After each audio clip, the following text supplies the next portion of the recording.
प्रणाम, मैं सुमन गुप्ता अपने यूट्यूब चैनल पर आप सभी का स्वागत करती हूँ। उगत की सूरज बहुत निक लागै, डूबत की लाल रे गुलाल रे लालनवा। डूबत की लाल गुलाल रे लालनवा।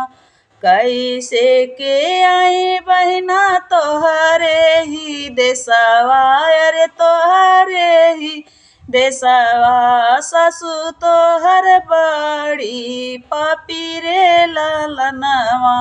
सासु तोहर बड़ी पापी रे लालनवा। सासु तहई भैया चंदन लकड़िया, अरे आज जलहि चाहे काल रे लालनवा। अरे आज जलहि चाहे काल रे लालनवा। कैसे के आई बहिना तोहरे ही देशवा, अरे ननदी तोहर बड़ी पापी रे लालनवा। अरे ननदी तोहर बड़ी पापी रे लालनवा।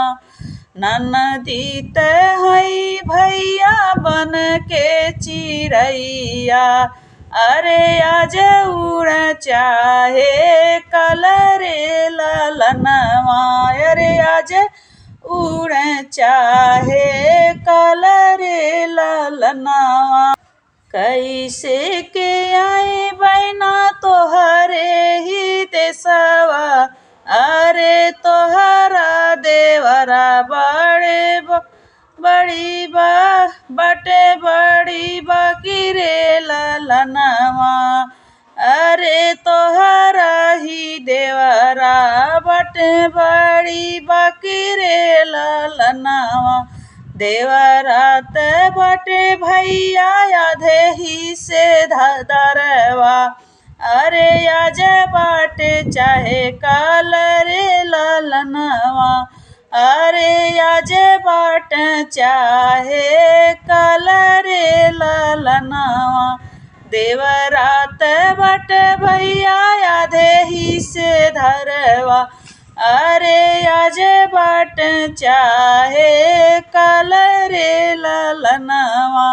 उगत की सूरजू बड़ी निक लागै, डूबत की लाल गुलाल रे लालनवा। प्लीज़ मेरा गाना कैसे लगा कमेंट बॉक्स में ज़रूर बताइएगा।